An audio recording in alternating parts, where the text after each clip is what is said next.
Hi, Rónán. How are you? Hi, Jan. How are you? And hello, everybody. And thanks for having me at the festival. So Lucy mentioned there in the introduction, and this interested me, you had carved out some considerable success in music before becoming a fiction writer, As Mumblin Deaf Ro, and your third album, Dictionary Crimes, was actually shortlisted for the Choice Music Prize. So with that kind of success, I'm wondering, why did you decide then to move into fiction? Yeah, I'd been involved in the sort of independent music scene since the early 90s, so for about 20 years, in various sort of underground bands and various unpopular bands and various, marginalised bands, and had been very involved in the Dublin independent music scene. And I'd done 3 albums, each of them 5 years apart, really. And I got to a point about 10 years ago where I sort of felt, first of all, creatively, that I kind of done what I had set out to do, and I kind of felt that maybe, the inspiration just wasn't on fire for me. I felt I could keep going and writing more sort of songs, but I just didn't really feel the same passion for it. Mm-hmm. And my life was busy. My kids were young, and my day job was getting busier. So had you enjoyed, the aspects, the touring, the recording? It's quite a hard life, isn't it? Yeah, looking back, I think I was always much more drawn to the writing. I think and I kind of saw the sort of performing as a sort of necessary part of getting your writing out there. Now, having said that, now that I'm a writer, I do enjoy the slight performance / showing off bit that comes with sort of like literary festival. So yeah, who doesn't like the attention, I guess? But I think what I really learned about it. So I sort of said, I need to just have my headspace back now. And then right on cue, the usual 5-year interval came around. Only this time it was in the form of prose. And I had no ambition to be a writer. I was always a big reader, but I never really wanted to become a writer. It wasn't something that I ever thought I'd do. And it was really just driven from the character Leonard coming through me. But I think I've noticed that there's quite a few certainly Irish writers I can think of who have worked in other disciplines. And I think that's really helpful, because it's a bit like people who speak more than one language. When your sort of philosophy, your outlook on life is very much bound up with the language you use. Then you try and do it in a different language, and you realize, okay, there's a difference between the words and the actual idea behind. And I think being able to sort of see that the creative side is the same, but just the form is different.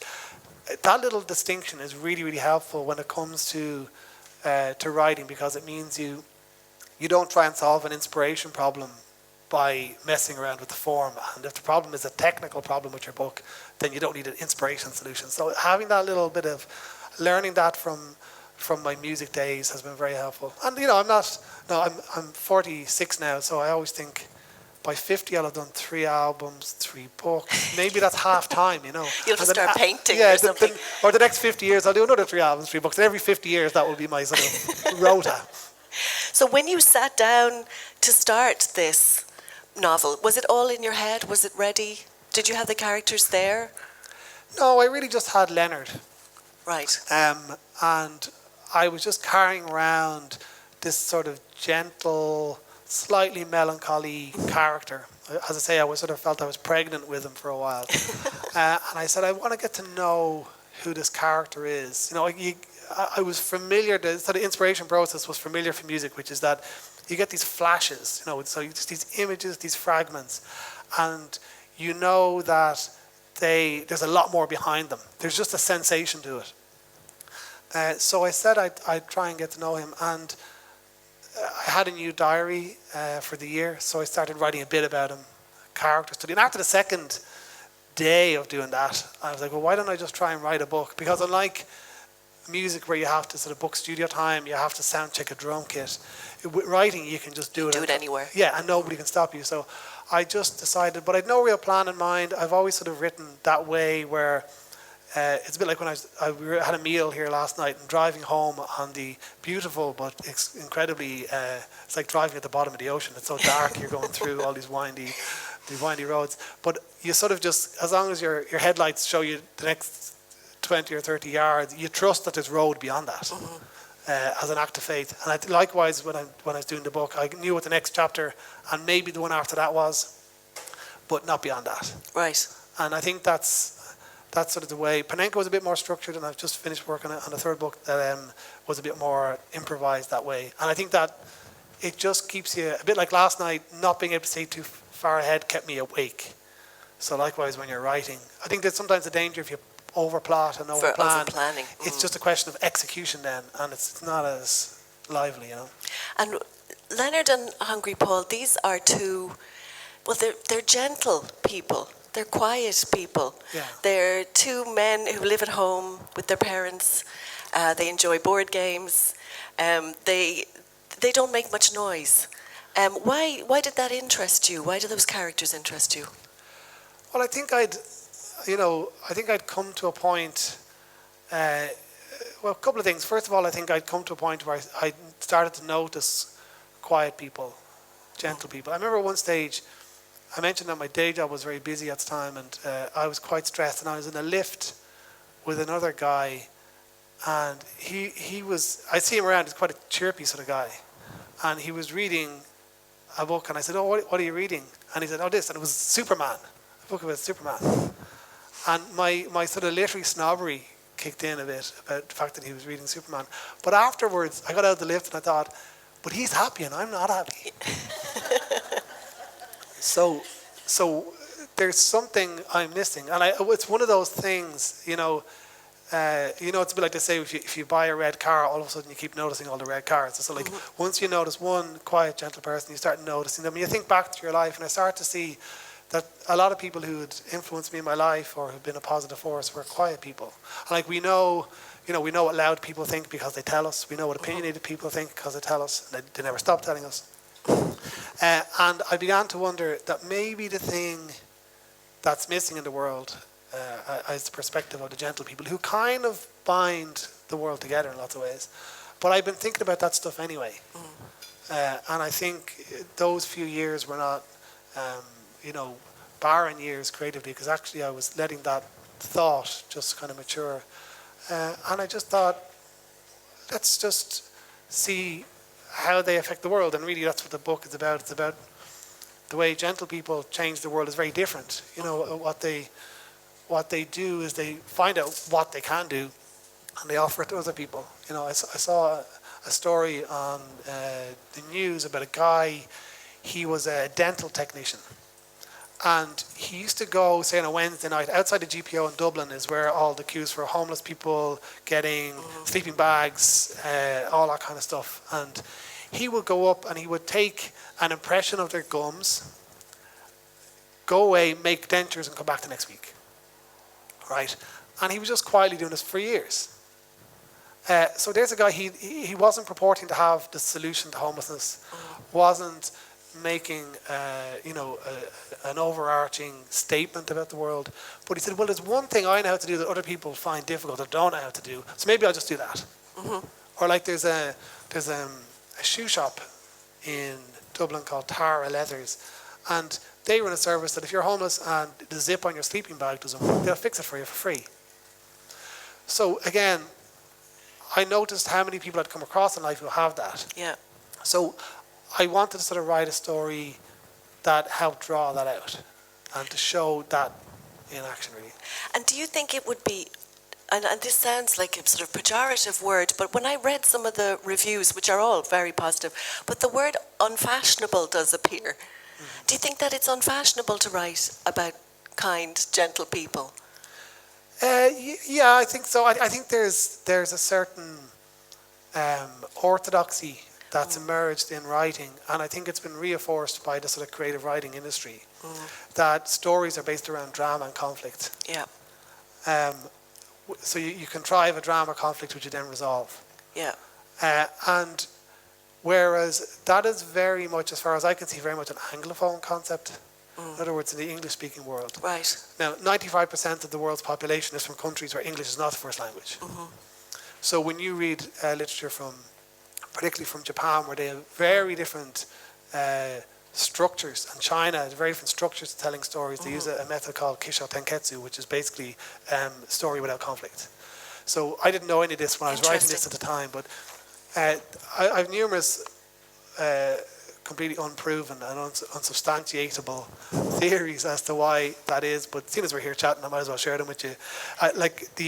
I do think that there's an element of people who've grown up in a sort of a Christian or a biblical culture where there's a big emphasis on stories told where there's conflict between good and evil and there's a resolution because you either go to heaven or hell. That sort of format has fed into Western storytelling. Whereas I think in Eastern cultures, which are more sort of Dharma based, in other words, it's more about presence and every moment matters, so therefore every page matters, every sentence matters. The last page isn't more important than page 35. Interesting. So it's actually more about a brightening awareness. In other words, like a dimmer switch that gets brighter as the book progresses.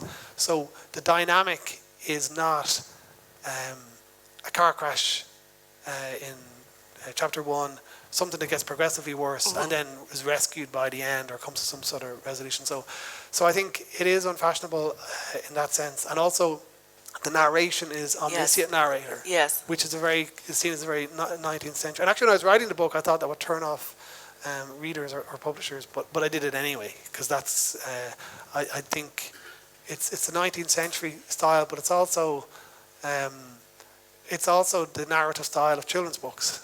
And I think I'd come out of 10 years of reading books to my kids who are at the back there, and I think on their headphones, watching videos instead of listening to me.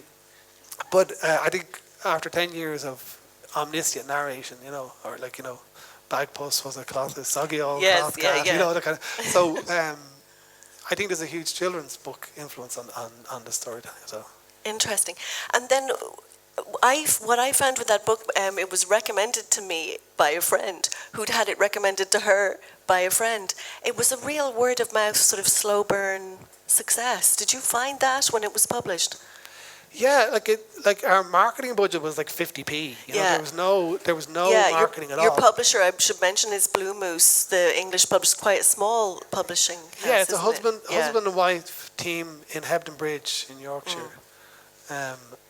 They're extremely good at what they do, and but they're a small publisher. So there's no real marketing buzz around it. But what happened was that readers recommended to each other. In particular, I think a lot of the independent bookshops as well. They read it and they liked it. And it was just that, really. They weren't getting huge discounts. They weren't getting, marketing spend in their shops. It was just that when people came in and said, "Oh, it's my turn on the book club. I have to pick a book. What do you recommend?" They said, "Well, try this." Try this, yeah. And it just kind of, and it's been nice because normally when a book gets published, there's a lot of promotion around it, and then the circus moves on to the next book, and then it moves on to the next book. You have a very brief window. Whereas this is, it's 3 years since it's been published, and it's still kind of still selling the same. It's still simmering. So and then the One Dublin, One Book initiative must have just brought that to another level altogether then. Yeah, that was a huge thing, So Dublin City Council do this, it's an international programme where it was started in Seattle by a woman named Nancy Pearl, a librarian, where she started a thing where everyone in Seattle would read one book. They pick a month where everyone would, like a citywide book club, essentially. And she actually interviewed me as one of the events for the One Dublin, One Book. And so it's been going for, I think, probably about 15 years or 20 years maybe. So, I know Roddy Doyle was here yesterday. He was one of the early ones we picked. And they picked a lot of sort of canonical Irish writers. But the people in Dublin City Council, they'd never picked a debut before. Right. And you can't apply for it. So it's not like you don't apply, you don't put your name in. They just pick you. From within Dublin City Council, within the librarians, they just say, well, maybe this book, that book. And so they picked it, and it was great. And I think you have the cover. Yes. That was the special cover. The special one with the... If anyone knows the original cover is yellow with a blue fish on it. And at the time, we had this really interesting conversation. They said, we love the cover, but it looks a bit too much like a COVID poster. Oh, no. And I was like, oh yeah, you're going to put, there's all these, yellow and black COVID posters going around saying, vaccination centre this way, and stay your distance. So they're like, we don't want it to look like a warning sign. So we had to think, and I spoke to my publisher and said, well, why don't we do it in the Dublin colours? And so we did a special edition of it, and then the pink is for the one Dublin one book, and it's been really nice actually, because it's kind of a memento of a very special. That was like one of the best things that ever happened in my life. Never mind my writing life. But it strikes me in the book that there aren't any allusions to Dublin. This is not really an Irish novel per se. It's there's no Irish place names. There's no. Yeah. Was that deliberate on your part? And it's too late. They can't take it off me now. It's happening. No. The sort of the rules are if the writer has a connection to Dublin or the book, and but it's not a Dublin book. It's not set anywhere, and that's a deliberate thing. Like I said earlier, these are gentle people, and the problem with gentle, quiet people who don't normally feature in any prominence in books is that they're very easily crowded out. So I try to keep no surnames. There aren't that many physical descriptions. There's no specific location. So it should feel not far from here and now, wherever that is for the reader. And so to try and keep that sort of descriptive detail, because what you're trying to do is take aspects of the quiet parts of a quiet person's personality. It's very easy. If I said, Hungry Paul has a scar, one eye, and a limp, you'd be like, oh, he's not going to be a nice character. So, but if you just sort of let in the book, you sort of spend time in their company, really. And over time, you just sort of get to see who they are. And that's the kind of way it works. Because I don't know about you, but I grew up in a suburb in Dublin. I don't if you might be the same. And I often felt that my experience wasn't reflected in Irish novels very much. I always felt like it was always the rural experience, or it was the big house, or, and it was refreshing to see that sort of quiet suburban existence, bird feeders and, and telly on and dinner time. And yeah, you're right, actually. I think if you were to sort of say what's the quintessential Dublin novel, you would say sort of Joycean city centre novel. I think one of the really notable exceptions, Roddy Doyle is a great exception. Of course, he's the master at sort of bringing to life all the area around sort of Kilbarrack and so on. But I think there's something about the place being unremarkable too. That there is, like, I live in a place called Portmarnock, which is by the sea, a very nice place, but it's not a particular. It's not known for anything in particular. It just has a sort of a quiet sort of appeal, and I think there's something recognisable in that. That's not just Irish or UK or So I think it matches their setting. I kind of did feel that if I put Dublin in the book, Dublin is such a big literary character. You have to first of all capture it right. The characters all have to have a credible relationship with it, and before you know it, Dublin's kind of the alpha in the book, And I sort of said, well, I thought that wouldn't work in terms of how the book was supposed to go. I have questions here that I was asked to ask you from book club members, and one of which is, where did the name Hungry Paul come from?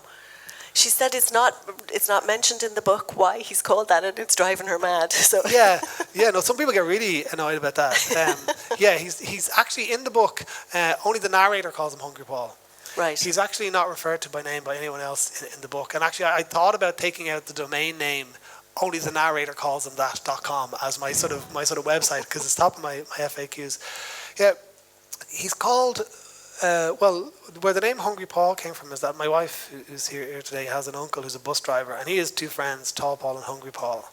And I always sort of thought it was kind of a good name, just a good name, and everything. Yeah, that's a good name. And when I was writing the book, I sort of thought, well, I didn't want to give him a descriptor. I didn't want to give him something that would big Paul or small Paul or something that would sum him up. And I sort of thought, well, Hungry Paul, you would never say, oh, you must meet my husband, he's very hungry. Or, or which one is Jan? She's the hungry one over there. You would never sort of say, it's a descriptor that's not a descriptor.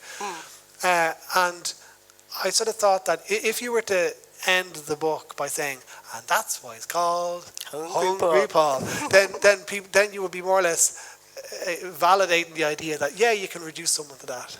And what the book is about the opposite, which is to say, it's not that easy. It's easy to jump to conclusions about somebody, but actually they reveal themselves, over time. Because, if you had a single friend and said to them, "Oh, I've just got just a guy for you. He's 32. He works 1 day a week in the post office. He lives with his parents." They'd be like, "You're all right." Maybe not. I don't think he doesn't sound my type. So I wanted to sort of take a character who can't be sort of reduced that way, and a name that sort of is a label but not a label, and so it was quite a deliberate choice, which I know not everyone likes, but tough. No, I'll go back now and I'll say all of that to my book club member.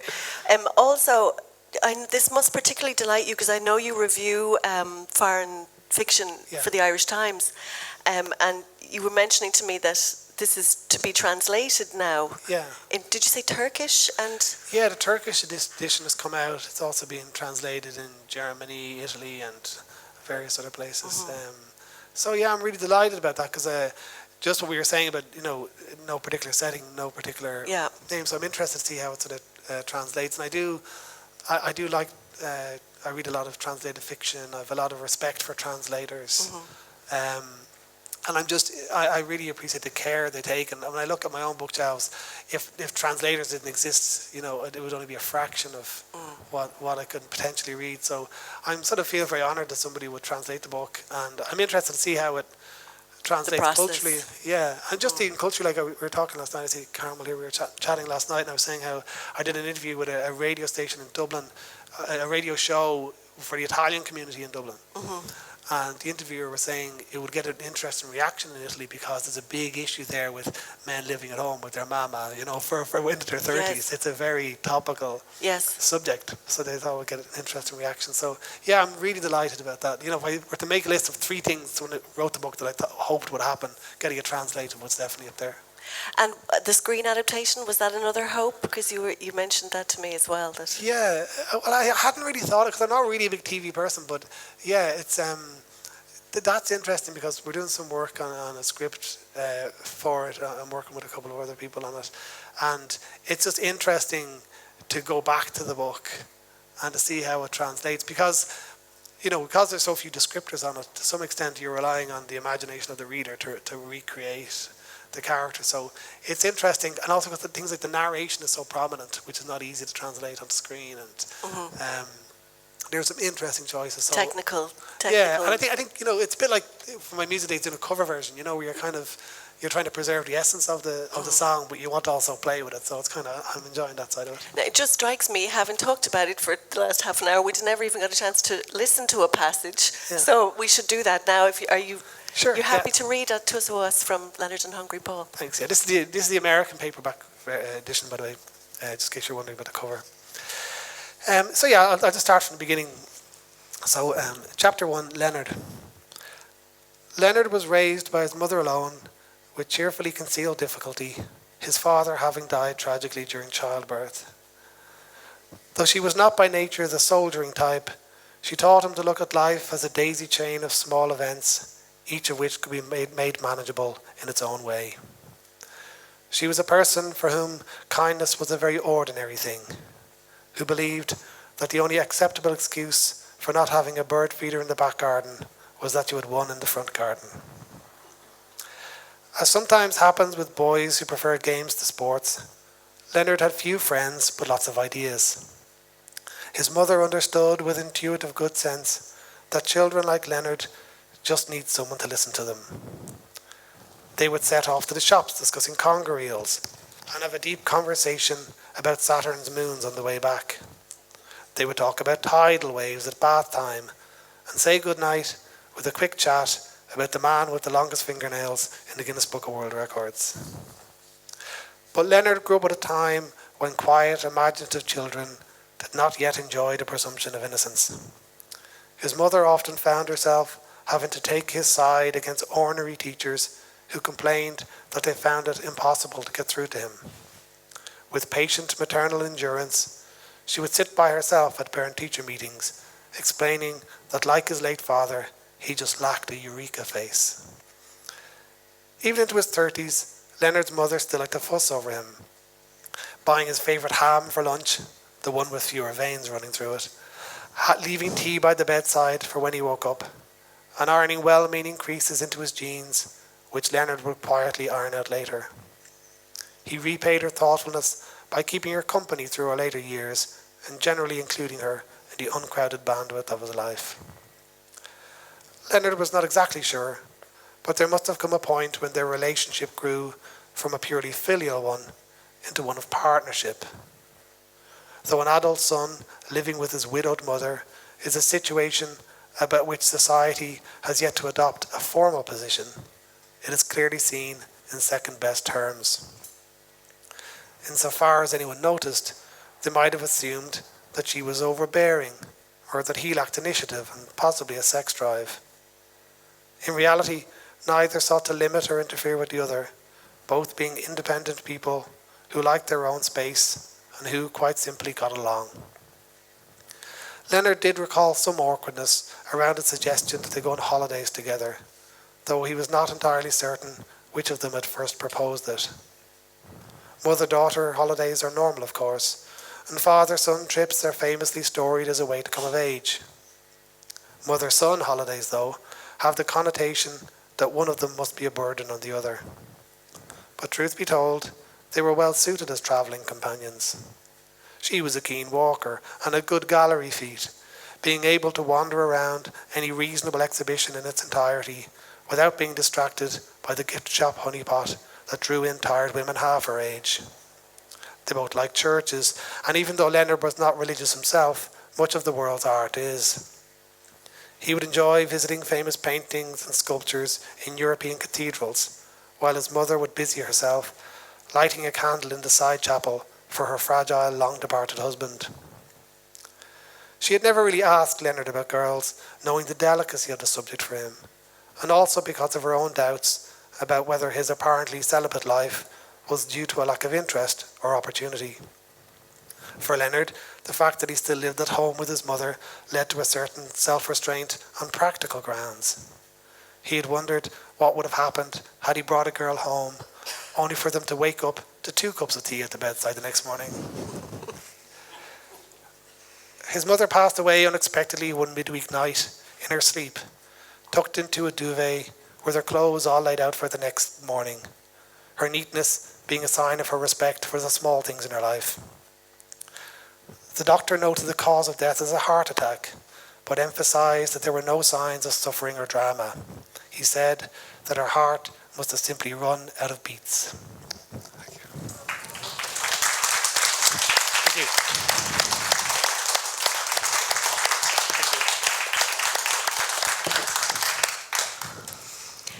Rónán, when it came to writing a second novel, did you have the difficult second album syndrome feeling? Was it hard to get to? My second novel is called Panenka, and I sort of This lovely cover. I love this. It's very striking. Thank you. I kind of, it would have been quite easy just to do another book in the same, I think, mood or same frequency range as Leonard and Hungry Paul. And I'm sure had I been with a big publisher, they would have wanted me to do, Leonard and Hungry Paul go to Vegas, or Leonard and Hungry Paul get married, or something like that. But I wanted just to write something different, and I sort of felt the story of Panenka was quite strong, quite vivid in my mind when I sat down. So I think it was a more difficult book to write, but the first page I felt I had, all the Leonard and Hungry Paul readers looking over my shoulder going, don't mind us, we're just checking what you're at. But I shook that off quite quickly. It was a more difficult book because I think technically it's just a trickier approach.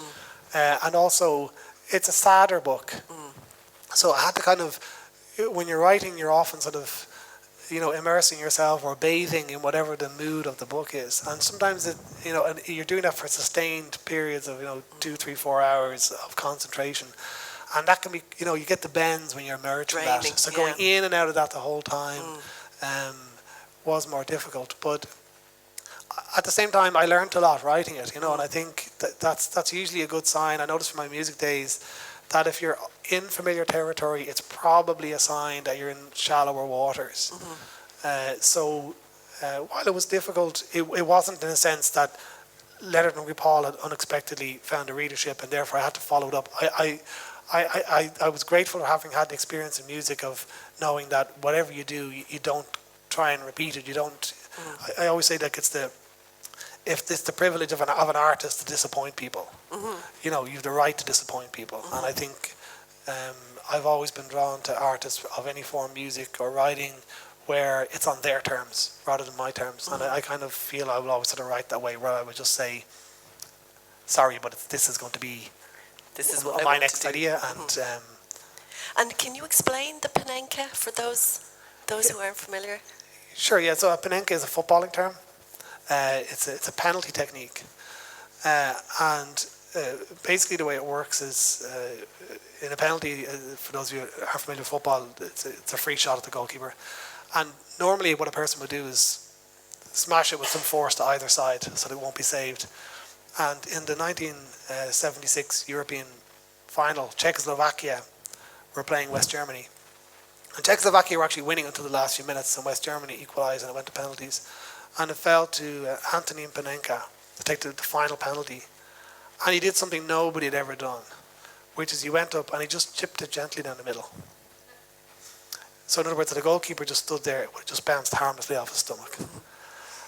But he didn't, he dived. So he took a massive gamble with his country's biggest ever sort of sporting occasion, and it paid off. So so that's the Panenka. The story of the book is about a 50-year-old man. He's a grandfather. He's recently reconciled with his grown-up daughter, and they're living together with her son, Panenka's grandson. And he has a lot of pain in his past that he's coming to terms with, and he has some difficult challenges ahead of him. He has these crippling headaches called the Iron Mask. He calls the Iron Mask. And really what the book is about how do you find a path in life when life is unfixable?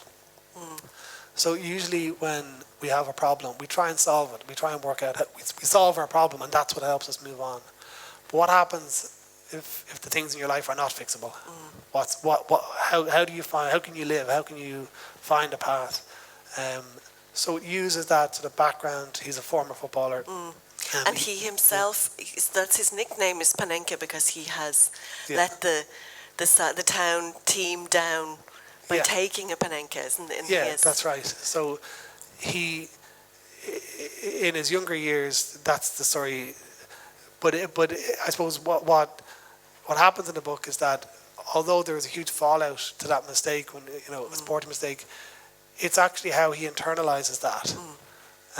And I just had noticed, I think a bit like what I said earlier about the gentle people I'd noticed in my life, I'd noticed a lot of people just in the way they talk about themselves and their lives, how they carry around a lot. And you get to a point in your life, I said I'm 46 now, so I if you're 46 and you're still processing your childhood, you don't have enough time to process up to 46. So I was interested in how people move on, and the extent to which it's the other people in your life who help you do that, who help you reset your life, help you move on. And so that's what the book explores. And it seems to me he's the character of Joseph or Panenka. He's very internalized. He's really experiencing everything just completely within himself. Yeah. He finds it very hard to express with his daughter, and then later with the woman Esther, that he sort of strikes up a relationship with. He can't. There's no communication. He's not able to sort of explain himself. Almost, he's stuck. Yeah, and he's kind of, what he's sort of done is he's sort of accepted the opprobrium of the town, of his family, of his failed marriage, and his failed relationship with his daughter.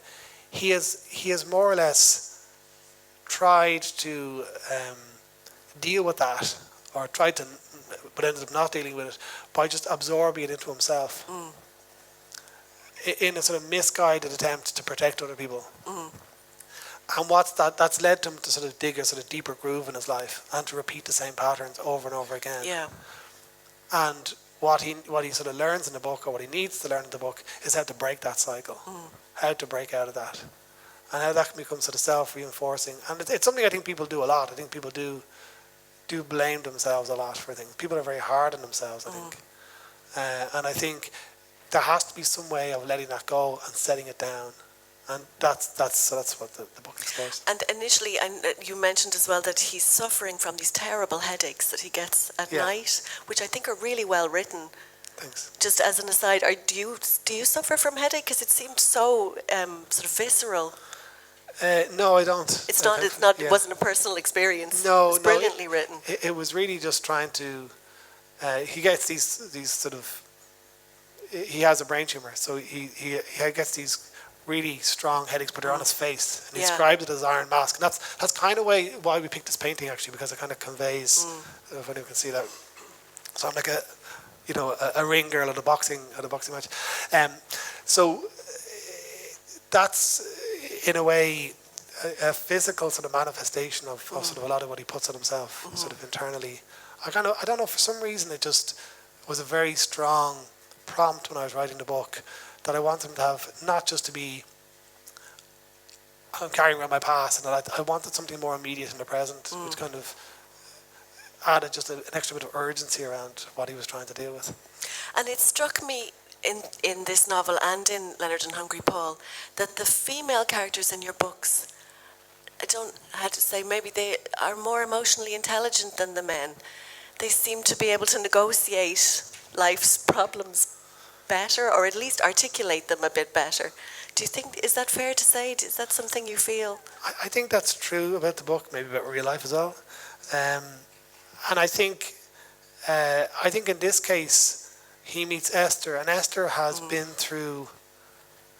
Esther has had her own, like Esther has been through essentially failed relationships, which sort of taken up most of her life, and now she's at a later stage in life, and she's saying, well, where does this leave me? Who am I now? And she has a different way of dealing with it. And I think that's what, her, like Panenka, when he meets her, I suppose there's two things about it. One is that he's impressed by her. She has solved the same problem differently. And he's drawn to that. I think also she's not somebody, they don't start from a position of backstory.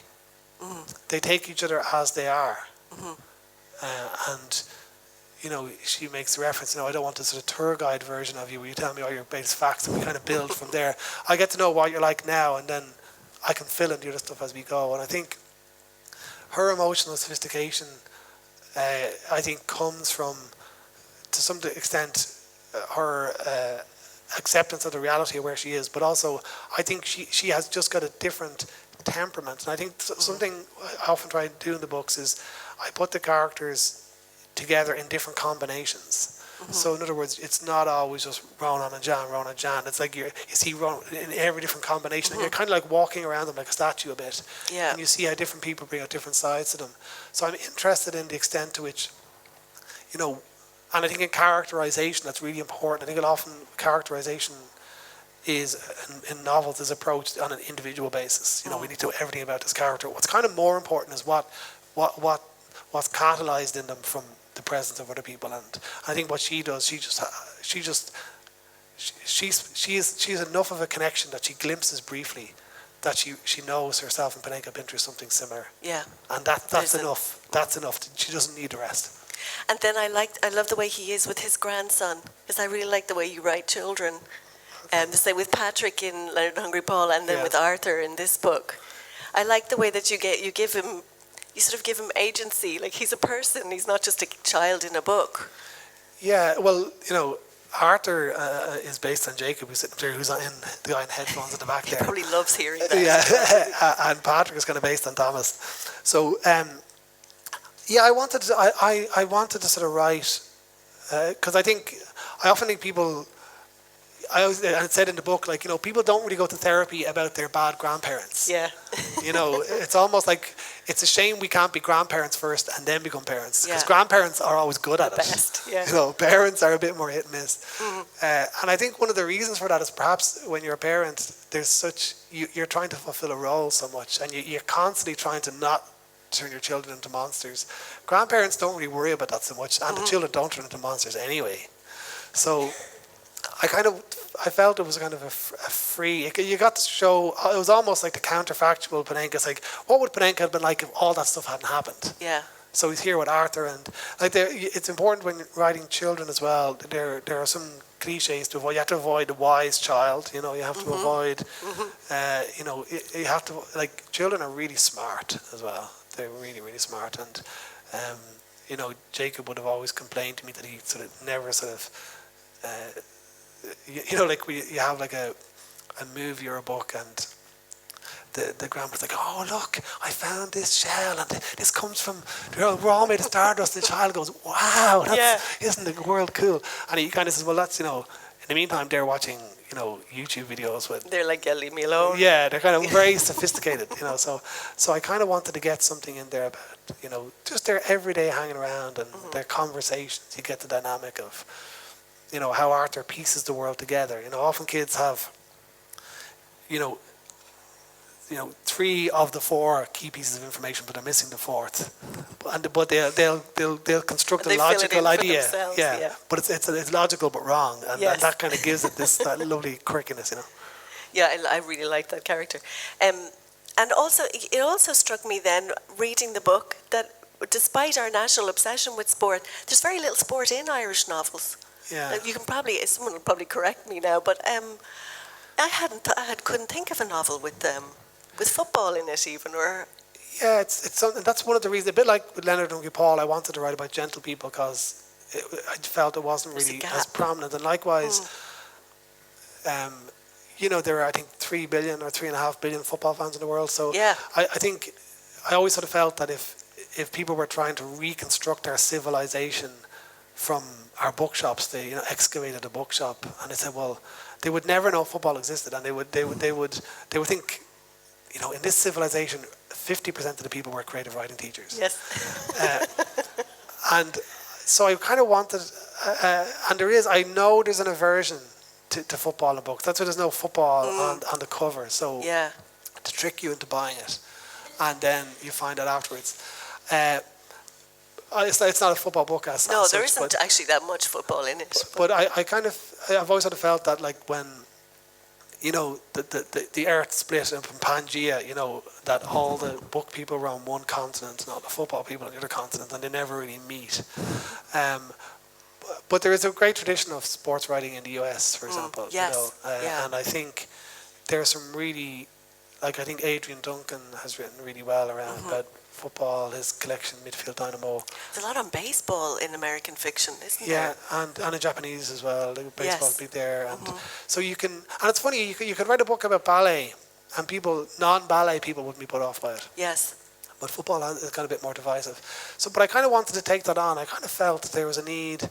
There's also, I think, a slight class element, I think, as well, in that there's a very middle class tone of a lot of literature, and I think football's considered. You can do it if it's in an earthy sort of way, and then if it's a sort of up bag you know, kind of way. I remember someone did say to me, like, one of the early readers of the book, saying, "Oh, you know, that Marie Therese in the book she's very intelligent. Like, would you really be working in the supermarket?" And I was like, "Oh, there are loads of really smart," because I worked in the supermarket, and some of the deepest philosophical conversations I've had were in, you know, in a van where there's 3 seats and there's 3 blokes talking, you know. Yeah, yeah. So there is a sort of an assumption that, you know, about football and class, that it doesn't have the level of, you know, articulate expression. Yeah. But, so that kind of appealed to me. It kind of, it's not that I'm deliberately looking to provoke, you know, topics that people might be reluctant to read about, but there is something sort of satisfying saying, well, listen, can I make this into a, you know, a proper narrative, proper story, knowing that there'll be some resistance to it. Yeah. Yes. And having said, I'm sorry, I've messed up the order of this now complete, but having talked about it, would you read a bit from Panenka? And maybe after that, if anyone had questions they wanted to put to Rónán, we could do that. sorry for doing it this messed up way. No, Ronan. it's better to do it in a sort of, in a way that just happens, you know, rather than being too... I actually came down, I have to confess, I forgot to bring Panenka coming down, so I had to borrow a library copy, I have to say, copy, and it's due back tomorrow, so I will have to bring it back. I always say library books make very cheap presents, you know, you give someone a present, tell them to read it in 2 weeks and bring it back for you. So this is where Panenka, it's kind of coming to a head for him really, and there'll be a reference to Marie-Therese, that's his daughter, and the Crucible, which is the part of the town is unnamed, that he lives in, but there's a sort of rundown area he lives in, it's called the Crucible. He left for work with plenty of time to spare ahead of his midday shift and walked through the Crucible, slaloming between the crowds with his usual practiced invisibility. The town authorities had recently given permission for a street market, though it done sweet nothing to support it. Traders were selling everything from watches to branded jeans to mobile phones, laid out on foldable tables or spilling from old vans. No permanent structures allowed by order of a council with trust issues.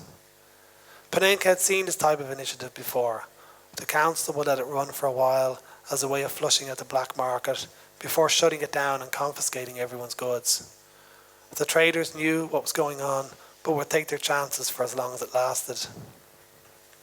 Across town, he took a shortcut to the cathedral quarter, where the streets were lined with single-door shops offering things like baking, flowers, shoe repairs, dry cleaning, hair extensions, small-time subsistence entrepreneurship.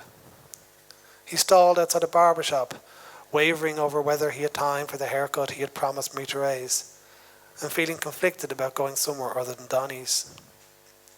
As he stood there in his indecision, an elderly woman approached him, slowly on a narrow, uneven path. She was smoking a cigarillo and exhaled lazily from the side of her mouth, her expression conveying the general impression that she was too old to give a damn. Her look was moneyed and eccentric, and she was walking a ratter on an extendable lead.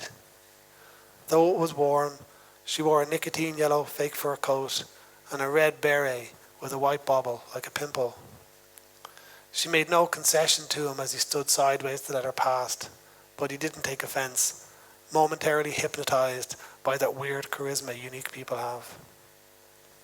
Panenka watched her disappear around the elbow in the road, taking her colour with her like a departing parade, and leaving him alone again with the morning melancholy. The street was less alive without her. It struck him how unreliable age was as a measure of anything. All it did was count the distance from the start, when what truly mattered was the time remaining. Here he was, in midlife, facing the iron mask, beyond which lay no future versions of himself. No 80-something Panenka in fake fur. The street signs with bicycles locked to them would outlive him. So too would the dented 4x4 badly parked, as would the woman herself, even her scrawny dog. The world's bits and pieces, its props, its particularity, everything unimportant would outlast him. What was he but a vantage point, a retreating observer of all that would fill the moments in time that stretched out beyond him. Thank you, that was beautiful.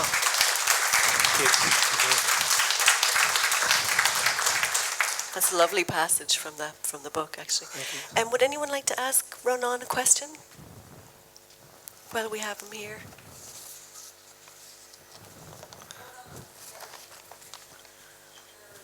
Prose reads very amusing. Is that something you set out to do? Sorry. Is that something you set out to do, or does that writing just come naturally to you? See, amusing. Amusing, yeah.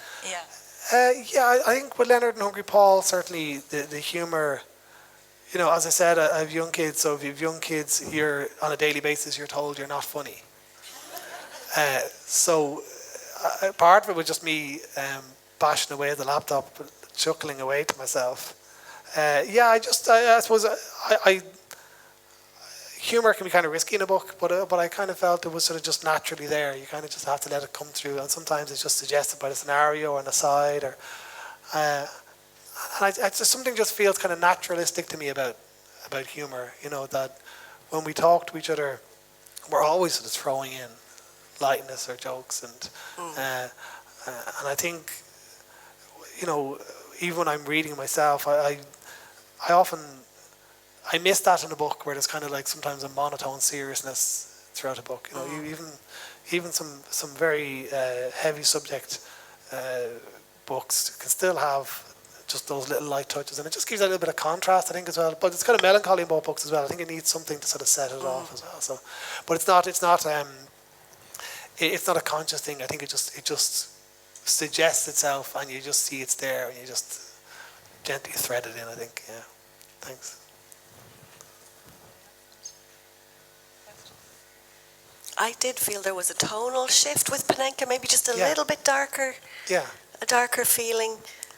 Was that wasn't anything, you didn't write it during the pandemic or anything, did you? Was it anything around? No. I think it's funny, like sometimes you don't really know what you're getting into when you're doing a book. Like I knew obviously this took a little bit more planning than Leonard and Hungry Paul because there's a bit more to tie together. But I did sort of find these little sort of caves of grief inside myself as I was writing it. That sort of surprised me, you know, and you realize you're sort of being drawn towards something. And often that's the way when you're writing or writing anything, that there's a prompt that's there. There's something unresolved that you're sort of just drawn to. And part of the process is exploring that, trying to, and not in a sort of therapeutic way. You know, you're not trying to say, oh, this is because my dog died when I was young, or, you know, it's really, it may not be linked to anything particular. It's just a little sort of bubble that's inside you. So, yeah, I kind of knew when I was getting into it that it would have that, but I also wanted to sort of, you know, it's a bit like letting the fizz out of 7-Up. You do it gently, you know, you're not going to just, you know, vomit the whole thing onto the page. You want and I know you're saying it isn't therapeutic, but is there any catharsis at the end? Do you feel any better, or? Yeah, I think feel like it's. Yeah, I think there's. It's not that in myself there was something I was aware of that I felt I had to unburden myself. It's more that there's just a lack when an idea is gathering. One thing that lets you know it's a real idea as opposed to just like a fancy is that there's kind of it almost comes with a sort of lack of equilibrium. That's kind of restored when the project's done. Again, you get to a point where you've gone. Sometimes people ask, "How do you know when a book is done?" or "How do you know a story's done?" And I think it's when you go back to it and that equilibrium is there in it. And I think it's a very subtle psychological thing. And it's one of the slightly dicey things about writing that you have to be kind of up for that, and you have to be careful because you know we're fragile people, all of us. I don't just mean writer people. And I think when you're getting into some of the sadder, darker sides to yourself, you know, a book can take you deeper than you mean to go. So I think you have to be careful. But having finished the book, it did heal something in me, I think. What it was exactly, I'm not sure. But it did heal something in me, I think. And then, so you mentioned to me that you had just finished your third novel. Yeah. It's Ghost Mountain, is that right? Ghost Mountain, yeah. Do you want to tell us anything about it, or would you rather not? I'll probably give you an evasive answer. That'd be Okay. good. Yeah. Yeah, I finished the first draft on Thursday. Yeah, so it's wow. I've been... Congratulations. Yeah, thanks. Yeah, I've been... Leonard and Hungry Paul was written, and Panenka were both written in the first drafts. Were doing like Leonard and Hungry Paul was 3 months, 4 months for Panenka of like 10 o'clock at night till midnight, 6 nights a week, bang, bang, bang, bang. This one, I felt I'd keel over if I kept working like that, so I decided to write this in shorter bursts, where I would sort of let the ideas gather, and I just really strike and get them down. So yeah, Ghost Mountain's very different. You know, it's short chapters, short sentences, and it's really good. It's really good. Yeah.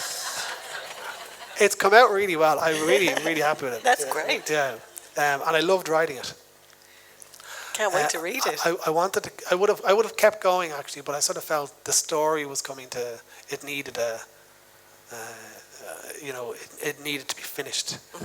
But being in that world, I'm going to write that way from now on. So like I would literally just write a chapter. Maybe I just sit down twice a week for a short burst. I'd write a chapter. It might just be 2 pages or 1.5 pages. Right.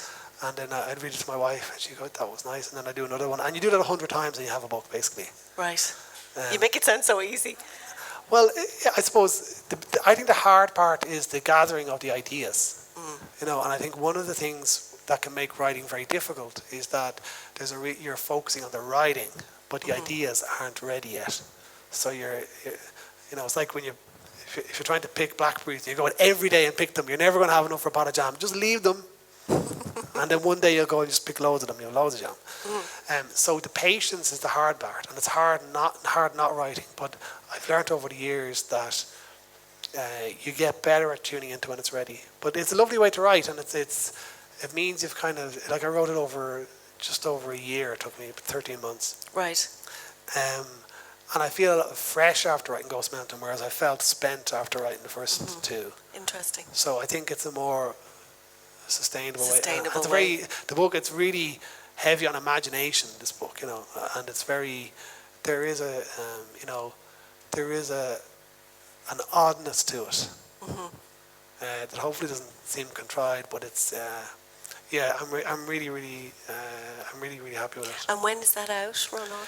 It's not out until 2024. It was supposed to be out next year, but I originally asked for it to be pushed back a year because I've written now three novels in 5 years, and I have a full-time job. And you have a full-time job. So I just need to pace myself a bit. But I have a very disciplined editing process that I do before I give it to my own editor. So I go through the whole book, read it. I read the chapters in reverse order, and that's one of the reasons I do that is because sometimes you get carried away with the story, or one chapter hands over to the next one and you miss transitions. I'll read all the bits for each character separately. I'll do all the dialogue bits separately. I'll go back to any sort of key turning points separately, and then I'll go through all that again, and then I'll give it to my editor. Have you ever considered giving up the day job and just doing this full time? Because it sounds like a lot of work. Well, one, financially it wouldn't be possible. Yeah. My children just eat every day. Yeah. All day, every day. It's they terrible. insist on it. You feed them once and they just come back for more. I know. They're relentless. And as well, I don't think what I need is more time, actually. I think what I need is probably more rest. Okay. So I think breaks between books, but I also think that I think it's sometimes people say I remember Margaret Atwood telling a story where she was at a party and a guy who was like a brain surgeon or something said to her, "What do you do?" And she said, "I'm a novelist." And he said, "Oh, I'm going to write a novel when I retire." And she said, "That's so interesting. I'm going to become a brain surgeon when I retire." And there's a sense of writing as being a leisure activity. Yes. I actually think it works better and it's sharper when you write, when you've loads going on, you're really busy, you don't have the time for it. Because the stuff that comes out of that process is the stuff that your life needs you to really, digest and reflect on. The stuff throwing up then is live ammo. Yeah. Whereas if you put it off, you sometimes it just doesn't have the same energy. So I don't mind being busy. Like I work in the Department of Social Protection. I'm working on the budget, which is out on Tuesday. So I've always been sort of busy, and so I don't think I'd give it up. I think the way I do it now, I've always said this, that in primary school, I think it's great that the first thing you learn in primary school is creative writing. You learn it for the first 3 years, then they drop it. But they never say, "Okay, John, you're going to write a story, and everyone else in the class is going to sit back out there and admire you." Everyone writes a story. Yeah. And I think creativity is better integrated into life. Both individually and in society, that we have creativity as something that's imbued throughout society, as opposed to something that a few cloistered people dedicate themselves to and then share with the rest of it. I think it's a much more intrinsic thing to human nature than that. I don't think it's a specialist thing. So I think integration of an artistic way of life, and actually it helps me all the time in my day job and my parenting. Yeah, it's funny, people don't mention it the other way around, but actually that your novelist job can inform your civil service job. Yeah, like I definitely think if you're a civil servant, and the novelist, you're interested in the same things, which is essentially the position of the individual, the state of society, and the position of the individual in society. And I think if you're dealing with, like in my day job, I deal with, carers, disabled people, lone parents, all that, job seekers, all that. You have to be interested in those three aspects. And I think to write novels, you have to be interested in that too. In those two. So I think they're very compatible. And there's a long tradition of civil servant writers. Like one of my favourite writers is Naguib Mahfouz, an Egyptian writer. He's the only Arabic author to have won the Nobel Prize, but he was a civil servant all his life. Wrote 30 novels, wrote hundreds of short stories, plays, everything. And of course, Flann O'Brien, Thomas Kinsella, we've lots of others. O'Brien, So there's a long sort of tradition of civil servant writers that I'm sort of proud to belong to. Well, it's been a delight to talk to you. Thank you so much. Long may you continue in both of your successful careers. Thank you so much for coming to write by the Sea. Thank you.